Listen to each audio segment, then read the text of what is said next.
Today's video is going to be about the Meshtastic app for the Meshtastic radios. I've done a video recently about what is Meshtastic, and it was a lot of theory and showed a few screenshots. So I thought today I will just show what the user experience actually looks like. I mean, if you were actually to open the app and use it and just navigate around it a little bit, and that's really all I want to show today. What I've also got up on the screen there is my LilyGo T-Echo. I hope things don't fall off the desk or anything. I've not really done this before, but I'm hoping we can just watch and see if it reacts and what it does, because it has got a screen on it, the e-ink screen, so it doesn't refresh like live. It's a little bit delayed, and it'll also help show you if I set some settings that it actually the device reboots. You don't often see that if you've got a device that hasn't got a screen, because then you're not really seeing what's actually going on. So I'm not too sure what it's going to show while we're busy, but let's just see.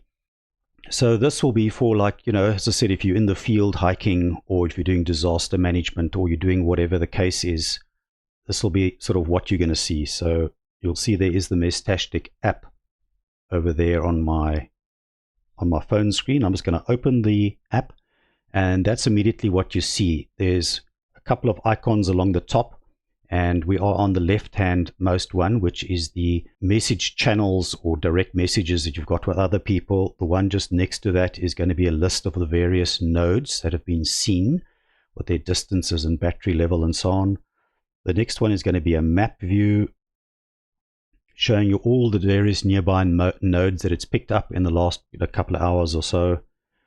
That is the one you'd use to share your channel, especially if you've got a custom channel with a password set or something like that maybe.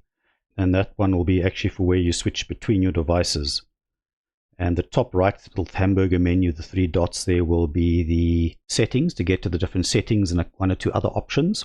And just next to it, you'll see a little cloud with a tick. That means that you are connected to your radio at the moment. You've got a connection with the radio. Remember that you're connecting to the radio through Bluetooth or Wi-Fi, depending on how your radio is configured. So let's just go back to the left and sort of tour through these a little bit. You're going to see down the left-hand side here are a couple of short names like LED2, a 0, a ZS1L, that sort of thing. So these are the short names of the various radios that you've been messaging or received messages from.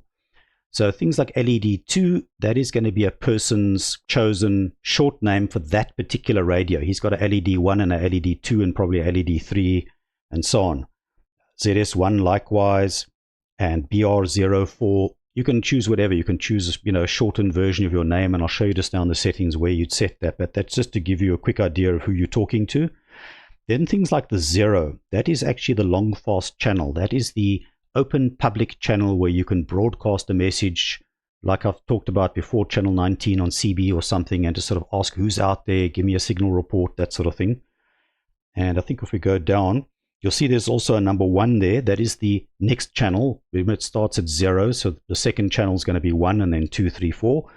1 was a custom channel that we've set up as Hamnet admin, and we've encrypted it with a password. So that'll be channel 1. Then if you've got a channel 2 or 3 that you've joined, you'll see those as well somewhere down your list. If you look at a typical message, if I go look at a direct message here, you'll see at the top now what you're actually seeing of my screen over there is that is the long name that the person's chosen. So that can be a name, it can be a status, it can be quite a little bit longer. I forget exactly how many characters, 15, 20 characters or so, and it gets broadcast all the time. So it's a nice way of, you could even set I need help or something like that, or I've got cookies for sale, something, whatever you want to use for it. Remember, it's not amateur radio, so you don't have the limitations of not being allowed to do business on it or anything like that. You can actually run your business off this as well if you want. So what you can see here is a couple of messages, and what you can see around the top, if I just go, well, for example, up here at the top, you'll see that the little cloud over there has got a stroke through it, which means that message never was received. Well, it never sent, should I say. These over here that have just got the cloud means they were sent. I think they weren't received. These are replies that I got back. And I just wanted to show you something else over here. These are the little tick mark. Confirm that the person has received it and read the message. So if you see that, the message has been fully received. So just useful to know. These are quick chat text message that you can configure, and I'll show you where to do it in the settings just now. They're quite useful if you're going to regularly send a sort of a stream of text out. And we can test it now in the long fast as well, and to see maybe if we get any replies from anybody. Basically at the bottom here, you're just going to click in there and send your text, and you'll receive back. So it's very much like you've been maybe used to with WhatsApp and Telegram and Signal. Consider this a direct message, an individual message with an individual. If I go into the long fast channel, this is now, like I said, a group channel, and this particular one is usually by default a public channel. You'll see we send test messages out and so on. If I now click on this test long fast, it's going to send my test message, and we'll just see if anybody receives it. Just remember, because this is a public channel, you're not going to be seeing any acknowledgement. You'll just see a tick showing that it's been sent, or you'll see this cross here to say that, okay, it didn't get out. The message didn't get out through your radio. Remember, on your radio, there's a lot of other radios also transmitting. So if it couldn't get it out, it's going to maybe show you have to retransmit. And in that case, actually, you can long press on that message. If I long press on that one, you'll see at the top, you've got this little forward thing. If you click that, well, you can delete it as well. But if you click that, it'll pop it into the text at the bottom. But I'm not going to send that message now. I want to show you how to use this test long fast message. So I'm in the long fast channel. I can just hit that test long fast, and it populates whatever the text was that I'd saved. And I'm going to just hit enter now and send it. And there you'll see the message is going. There the tick mark means it's transmitted out into the channel. So we'll see if anybody replies. I haven't actually warned anybody, so I don't know if everybody's listening to their radios at the moment. But if they do, it'll basically come in. It'll receive just like any other text message you get on Telegram or WhatsApp. Pop up as long as you connect it to your radio, that is. Remember also that your radio can be in client mode like this one is. I've also got a radio on my roof that is set into client router mode, and that is also being configured to store and forward messages. So what will happen with that is that it can actually save a couple of messages which I can pick up later on when I reconnect to my radio with my phone. Okay, we're not getting any answers at the moment. Well, isn't sure. We can try Sean and see if he is. I can just show you what it would look like if the message gets received here. So I've sent the message. It has sent out over there, you can see. And what we're seeing after a couple of seconds or so is that it hasn't yet been read, like you can see above here.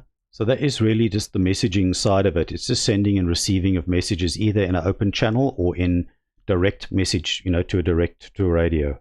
The node side, yes, you can type on there to filter and so on. I mean, if there's lots of nodes, it might be advantageous to be able to, put in and then just filter maybe on a few nodes. Effectively, what you'll normally see at the very top is yourself. So this one that I'm using is OSS3. That's its short name, and that's its longer name that I've got. You'll see it's your own battery level. You'll see voltage, when it was last seen. Well, obviously now, because I'm connected to it, what the location is. The 50 is the altitude, meters. Channel utilization is 9.4%, and the air utilization transmit time is 1%. That's how busy my radio has been on transmit. This can often change, as I said, as you update the software. I'm showing you the Android app at the moment. And then from below these are the various nodes that it's refreshing and seeing nearby. So you'll see at the moment it is connected to something called Mesh Router. It's also connected to LED1, which is that same guy that we looked at just now. It's his home node. You'll see now, hops away is a new feature in some of the newer software that's been added. It never used to show the hops away, but that's a confirmation that it's actually picking it up via radio. And you'll often also see the signal strength in RSSI and SNR.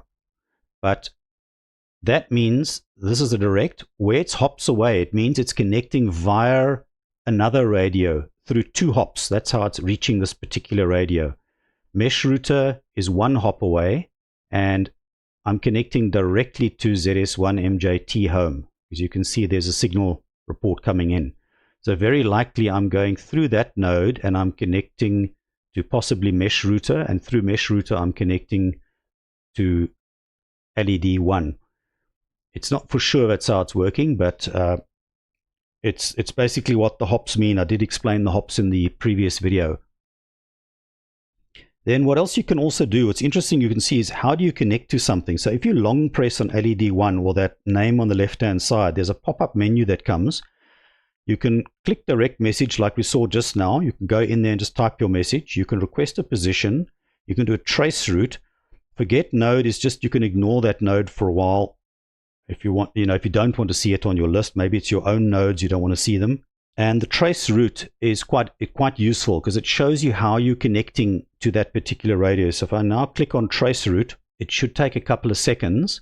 And what it's supposed to return back is this. You can see I am ZS1 OSST Echo.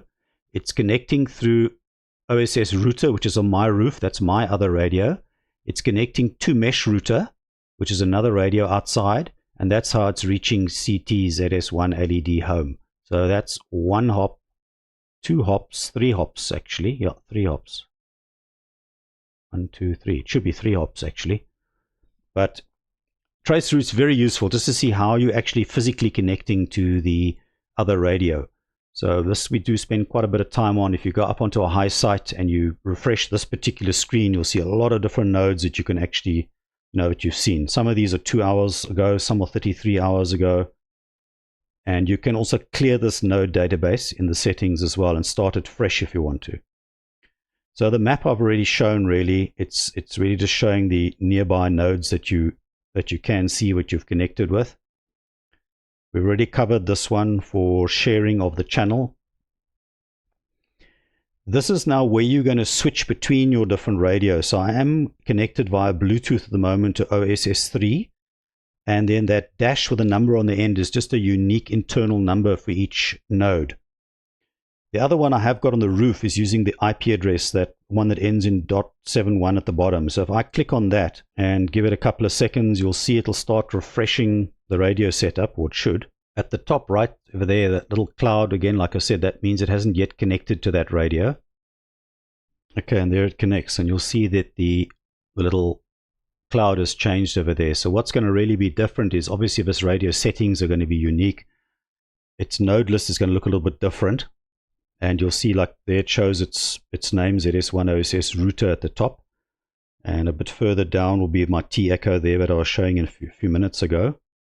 And your messages are going to be different as well because it receives its own messages. Each radio will send and receive. It doesn't connect across your different radios. As you log into each or change, like I've shown now, switch between the radios, you'll see the relevant messages for that radio. So I could, for example, now if we want to see a message, I'm on router, ZS1 OSS router at the moment. I can send a message to my own radio, if I can just find where it is now. Sorry, let me just go back to the node list. It is, I'm router. I'm looking for T echo. There we go. So if I long press on the name there and I say direct message, I can just say here, test direct message, hit enter. And what you should see now is over there, you'll see the little tick mark came up to show that the message sent from the radio I'm on at the moment to the other radio. I can now also just go back on the right at the top there. We can switch back to OSS 3 just above this one. You'll see it'll read the config over here as it connects via Bluetooth. And this radio, there we go. It's just given me an audible notification. There's a message. And if I go there, you'll see from ZS1 OSS router, if I click in there, there's the message I just sent to myself. So that's really how the direct radio messaging works. So remember, this is going to work without any internet at all. So maybe just one or two other things. That's where you can also set your long name over here on that screen. There is an option also here to adjust the region of your radio, and it's very important that you stick to the correct region for the frequencies. So generally for ITU region 1, which is Europe, Africa and South Africa, we use the EU 868, which is the 868 megahertz band. The US is going to use, I think, 915 or so, or was it my 919? I'm not sure. Hang on. Oh, there, right at the bottom, there's US. That'll be ITU region 2, I think. There's JP for Japan, IN for India, and a couple of others. But for South Africans, just remember you do need to use the EU 868 if you're using that. The 868 radio, that is. If your device doesn't have a built-in GPS device and you haven't set it either for, say, fixed location, you can also tick over here where you see on the screen it says provide phone location to the mesh. What it then is doing is it's going to use your phone as a GPS and send that coordinate through to your radio, and it'll transmit that as if the radio's got a GPS. So you can tick that on and off over here, this main screen, main settings screen. But generally you're not going to have maybe want it on with you at home, and you can use fixed location. But let's go and look at the radio, some of the settings. If I pop this menu down, there's the debug panel at the top there. That will just show you some raw input and output from the radio that has been decoded.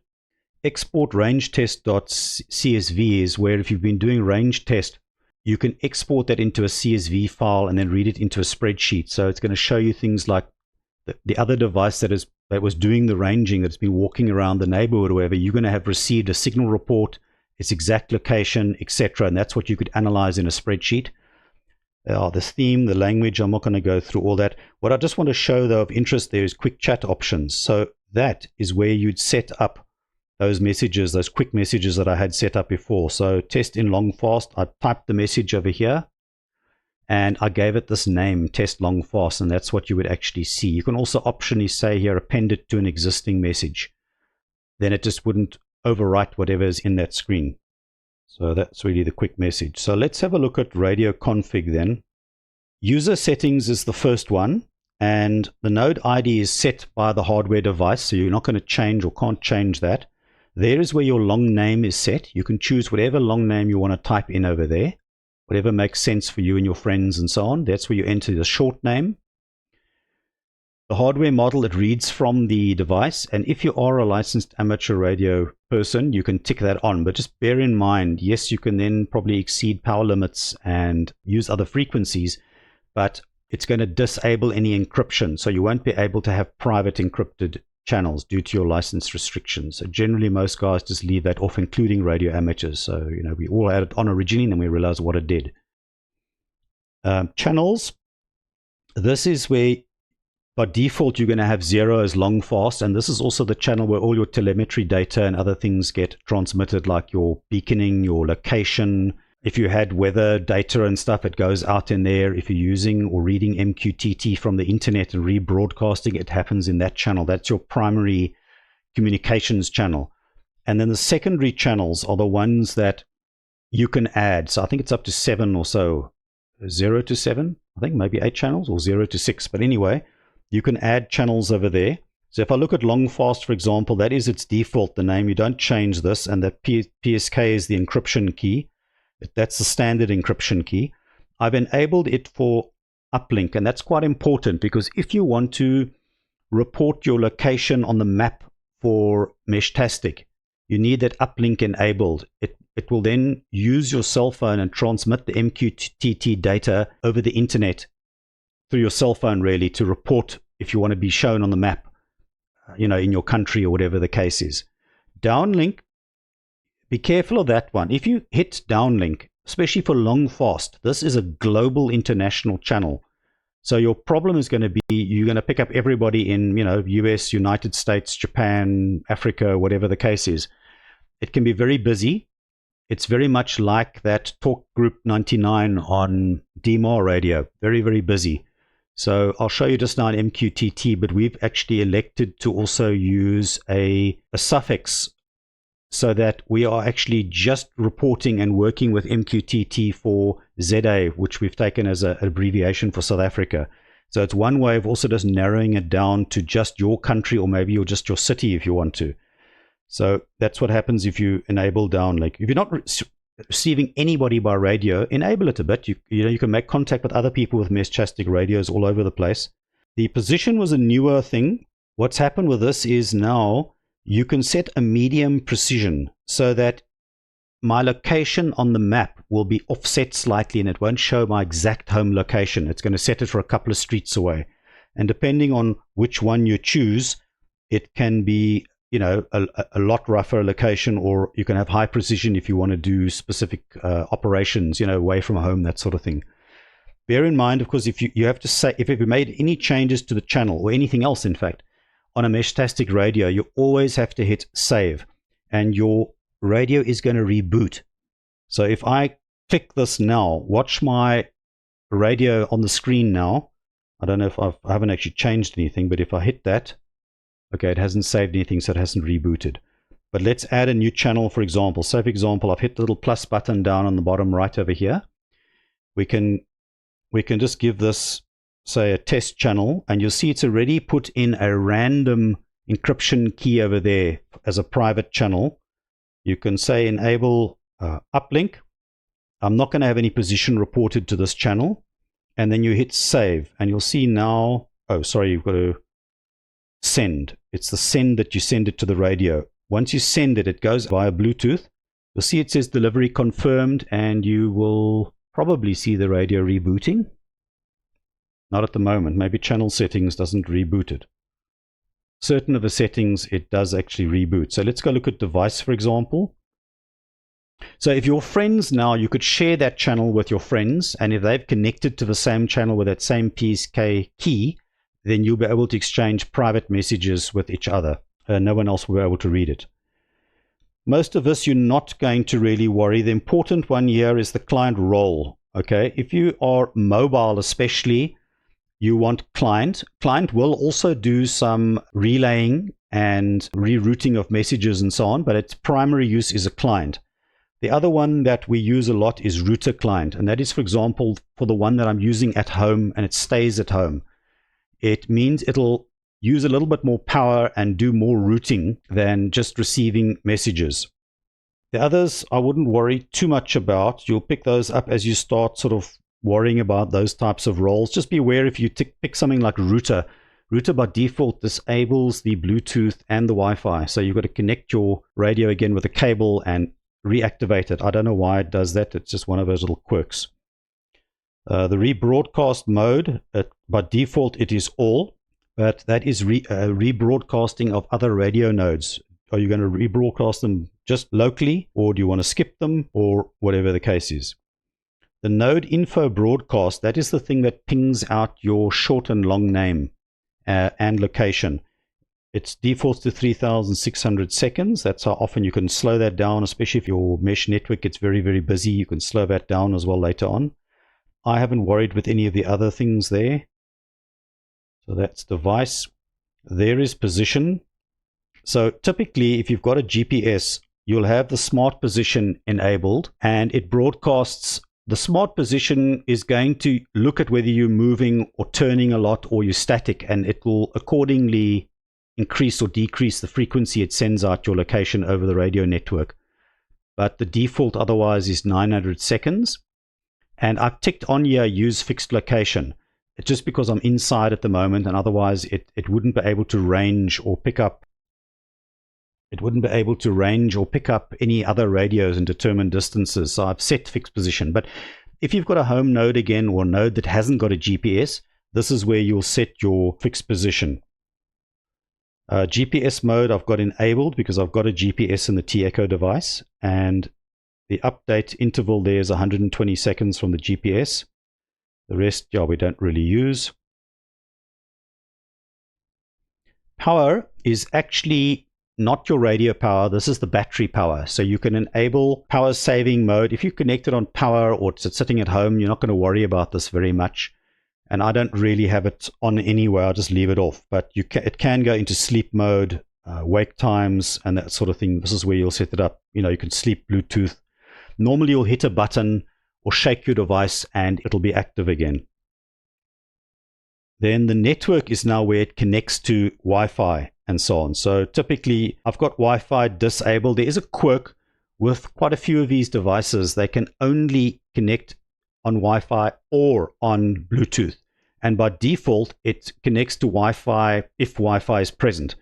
So I want this device to stay live on Bluetooth, so I just leave Wi-Fi off. But that is where you'd enable Wi-Fi with your SSID and your PSK is your Wi-Fi password.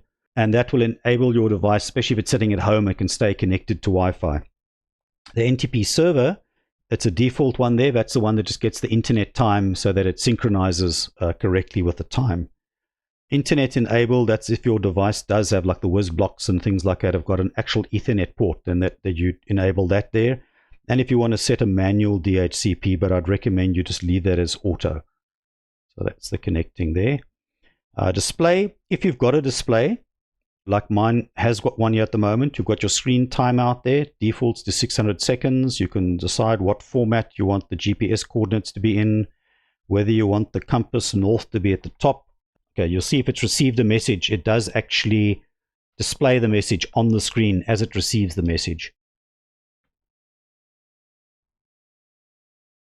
Just going through, these are just some of the nodes that it's picked up, but you'll see there it's got distances like the kilometers away, how far away these various other nodes are, when you last heard them. That is your what channels you've connected to, and you'll see things like also your GPS coordinates and so on. You've got a few other things like OLED settings, and if you want your heading in bold, that sort of thing. You'll see there's also wake screen on tap or motion. You can also set those types of options. Then LoRa is a very important one as well, and this will determine whether your radio is connecting or not. So first of all, you want use modem preset is on, and generally speaking, your modem preset is going to be on long fast. This is the modulation of the radio, and this is the best sort of trade-off, should I say. You can go for things like long slow, very long slow, and you're going to get incredibly longer ranges, and it's going to transmit a lot longer, so it uses a lot more battery as well. In cases where you need it, you can set this, but otherwise I'd say leave it on long fast, because if everybody else in your channel is not also set to long fast, the radios are not going to talk. It doesn't do some sort of auto sync or handshake and then reconnect at that whatever the other person is set to. So if you're not on long fast, you won't be able to speak or communicate with other people that are on long fast. So leave it probably as it is. I'm just explaining sort of what it's there for. Frequency offset should just be 0. That's if your radio is a little bit out, you can offset, but I've not seen anybody that's really needed to do that. There again is your region for your frequency plan. So again, just make sure you are on the right one. The hop limit, we have set to 7. It defaults to 3, which is great if you've got lots of nodes around you. But if you are a fairly sparse and you've got to connect through 1 or 2 high sites to connect to other people, if your hops are only 3, it'll stop short, and it's not going to connect to the radio that is 4 hops or 5 hops or 6 hops away. So for now, we have actually set it for 7 in Cape Town, but we'll probably very likely have to adjust this down, as the network becomes busier. But this will help you find people further away. That is what the hop limit is for. The TX power, this radio actually maxes anywhere, I think, at 21 dBm, but the default is 27. You can just leave it there. This is if you wanted to tune down the power of your radio. The frequency slot, I've actually forgotten. I think it is slot 1 that it's using for its TX, its transmissions. The override, the duty cycle, I shouldn't really have that on.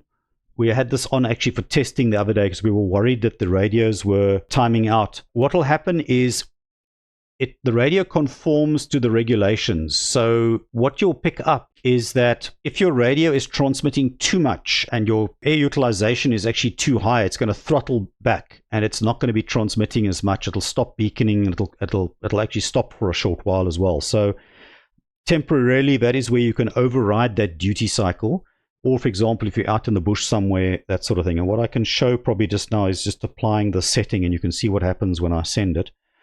Ignore incoming would be if you want to ignore certain radio nodes. This SX126XRX boosted gain, leave it on. It defaults to on. That will try and get you the very best reception out of a weak signal. And the same with the override frequency. That is the frequency set for the specific frequency that is being used for this 868 megahertz at the moment. This is where, for example, if you were a ham radio operator and you wanted to operate at a completely different frequency, which is the radio supports obviously, and is something you're allowed to transmit on, you could actually change it over there. I've also got the ignore MQTT on, because what I don't want to do is, if the MQTT via the internet and Wi-Fi and so on is very busy, this setting is off. It can rebroadcast that over RF, and that can just make things really, really busy. So generally we just keep that off. What I can just show you now is if I hit the send button, because remember we changed the setting over here, the override duty cycle. If I hit send, it's going to send those settings to the radio from the app, and you'll probably see now the radio should reboot. If I hit send, delivery confirmed means it was received by the radio. Is the radio going to let me down now? Oh, maybe. So what you also find quite often with a radio is that while it's rebooting, you're not always going to know your radio is rebooting, but you'll find your settings don't respond. So just give it 30 seconds or so and let it, reboot. I don't know why the radio is not rebooting now, but anyway. Then on Bluetooth, this is where you're going to set your custom Bluetooth pin or have a random pin or whatever the case, whatever you want. So you can enable or disable Bluetooth there, and you can also pick, whether it's a random pin, a fixed pin, or no pin. If you don't want to have a pin, that's not a very good idea, but you don't have to have a pin set. Set a fixed pin, just something you're going to remember. Once you've connected and you've paired with your phone, you don't have to do it again. It's paired for a while, so it's not something you have to do very often. Then the module configs, these are various sort of add-on modules that other people have also developed or that can be shared and sent out with the firmware updates. Obviously, it depends that the radio's firmware has also got the corresponding modules that it's going to be able to work with. But MQTT, essentially, this will default anyway at the top. You don't really have to do anything. Encryption can be on. And you'll see we've set the root topic here. The standard one is MSH. I can't remember if it's MSH/, but anyway, it's MSH, and that is global. The MQTT is essentially when you're going to be messaging via the internet to everybody worldwide on Meshtastic radios. If you use a suffix like this /ZA, it's only then going to be talking in, if you're looking at the channel communications, we showed a little bit earlier that messaging. It's only going to be communicating out over MQTT over the internet with other people that have got MSH/ZA. So it's a nice way of limiting yourself and being able to sort of filter on people just in your particular country. So if you're in the UK, you could actually maybe set this MSH/UK. Or if you're in Cape Town, have, say, MSH/CTN or LON for London or whatever the case is. You just got to share, let your other people know. And that is one way to sort of filter on just, seeing the people possibly that are sharing that same thing that are close by to you. And then there's also the map reporting down there. So I've got that also set to medium precision. And that is the map reporting that goes out over MQTT to the map app specifically. So it's going to fuzz my location a little bit if you go look at mine on the Meshtastic map. And there it's also got an interval reporting 300 seconds. Now remember, this is also if in the long fast channel you had uplink enabled. If you didn't have uplink enabled, this is not going to go out. So MQTT, you've got to get your head around it. There's a couple of places you've got to, potential settings that may have to change. So my web page I've done on Meshtastic does go into that a little bit more, and I've grouped some of the MQTT info together, and I'll put a link below the video as well for that.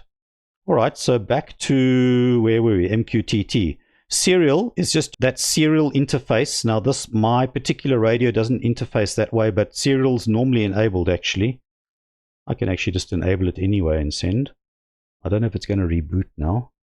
Delivery confirm means it, there we go. You can see now it's rebooting. So that was a setting that required the radio to reboot. So the serial interface is normally your USB cable interface so that you can communicate. You can also use a web browser via the USB cable to communicate to your radio from the web browser. So that's the serial interface, and there you'll see it came on, it sort of ungraded itself again, meaning it's got its communication again with the radio.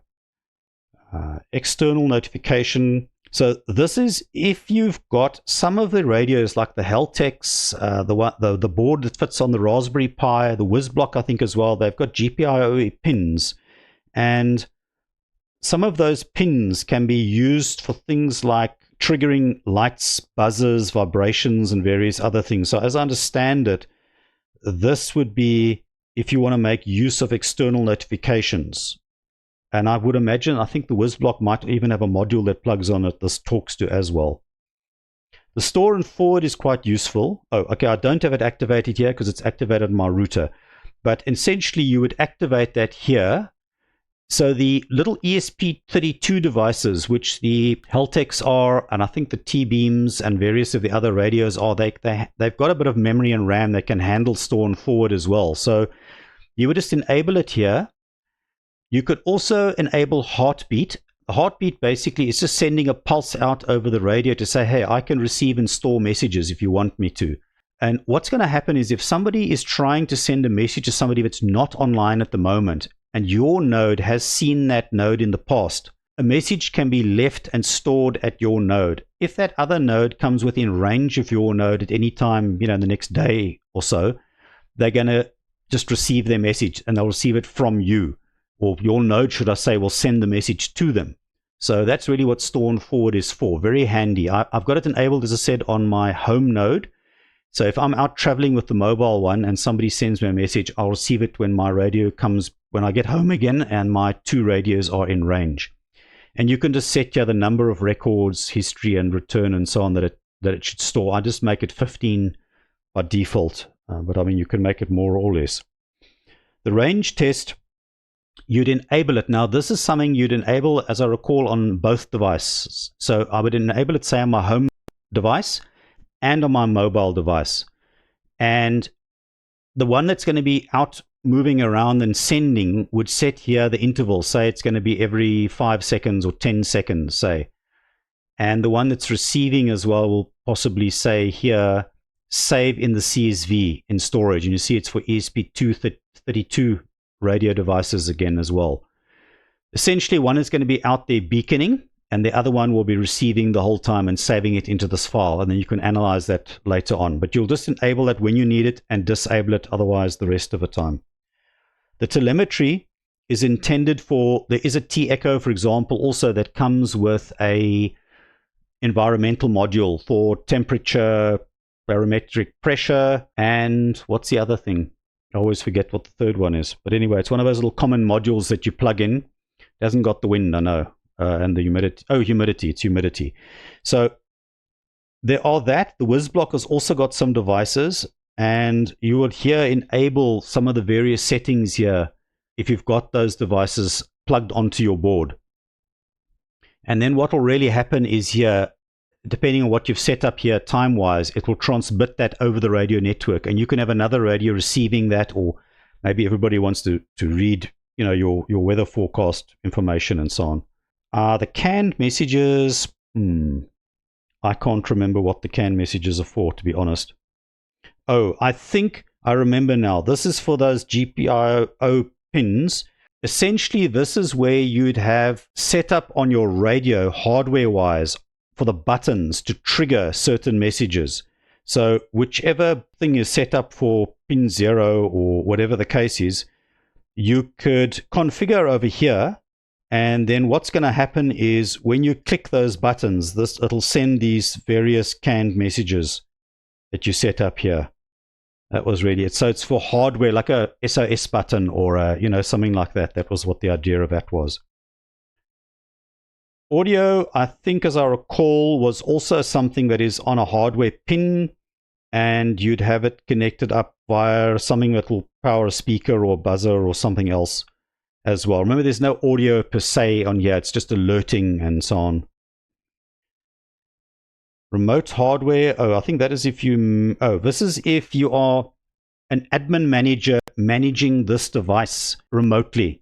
This is where you'd actually enable it can be managed as remotely. And what... Yeah, I don't know. I see there's pins as well. Yeah, I can't remember. That's the intention behind this. Neighbor info. I've again got this enabled on my router device, which is sitting up on my roof. It will really keep record of what nodes it's seen over a period of time, and that is useful for things like routing. If the network needs to route between different nodes, or if it needs to store a message for me, knowing that node does come past me every now and again, that sort of thing. That's as I understand how the neighborhood info works. I don't have it enabled on my mobile one because I'm moving around. It's not really relevant, I don't think. Ambient lighting, I can't remember. I think it was also your LEDs, different color LEDs that you've got on your radio, if your radio supports it. Detection sensors, again, I think it was a hardware enabled thing you can configure with your radio. The Meshtastic does have videos on some of these individual modules as well as to what they do. The Paxcounter, I know you enable it. I think it's just a message counter that keeps track of how many messages go through your node. And then also what is quite useful over here is the export configuration. So it defaults to everything, but essentially you can save, and I just want to check which one I'm actually connected to. It's this one, I think, the T Echo. You can just give it a name and you can save it there to your phone. And the reason why is if you do a firmware update and you want to do a complete flash of your whole hardware and your radio and do a full firmware flash, you then are able to use this import configuration to basically get your settings back again after you've flashed it and rebooted your device. So you don't have to redo everything from scratch. So I would recommend, at the moment you have got your radio set up and you're connected with your phone app, do an export configuration, save yourself a lot of bother maybe later.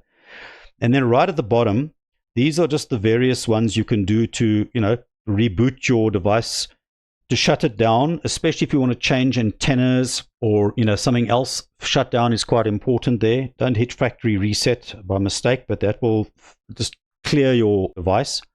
And then the node DB reset at the bottom is quite useful sometimes. If you want to clear that long node list and it's showing you nodes from 5 days ago, a week ago, and it's just cluttering things up. Or maybe you want to go up to the top of a mountain and now go and see what you can all see. The node DB reset's a good idea. Just clean that list and it'll repopulate as it hears, radios again nearby. And I think that is actually it.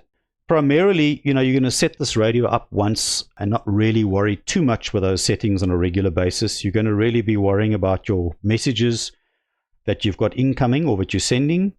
And you'd like to look at your node list just to see who's nearby at the moment, how many hops away there are. And like I said, you can also do a long press, remember, and get your trace route. So that is actually quite handy just to see around you.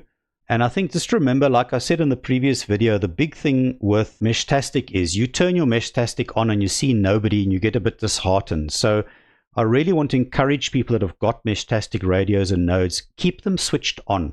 At least your home ones, keep those just active and run on, because you're going to help the guy that's 20 houses away down the road and he wants to bounce off your antenna and get through to the guy that's at the next suburb somewhere. So keep the radios on.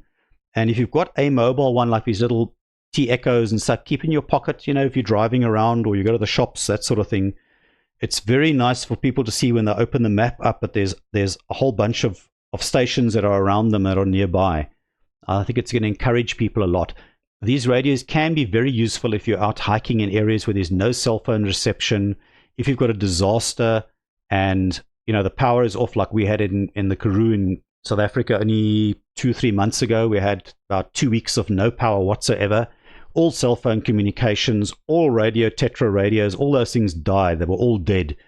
If that town or those couple of towns had their Meshtastic radios, they could have still been communicating with each other and, informing them where a water tanker is going to be going out, or the shop is now able to get some supplies. You can now come and collect food, that sort of thing. So these things can actually be very helpful. And then the other thing that's very nice is because it's radio and it's regional around you, it's a great way to pick up who lives sort of nearby you and around you. It's got a similar sort of interest in radio and communicating. It's a nice way of having a sort of a community-based, or having some community-based channels and that sort of thing as well. So yeah, I'd encourage you, please go out, have a look at, I'll put some links below the video. Try and get some of these radios. They're very, very popular at the moment. People are struggling to get stock. You wait often a month or two before you can actually get stock even. So it just shows they're exploding and taking off like anything at the moment. So yeah, happy radioing, and thanks for watching, and I'll see you in my next video.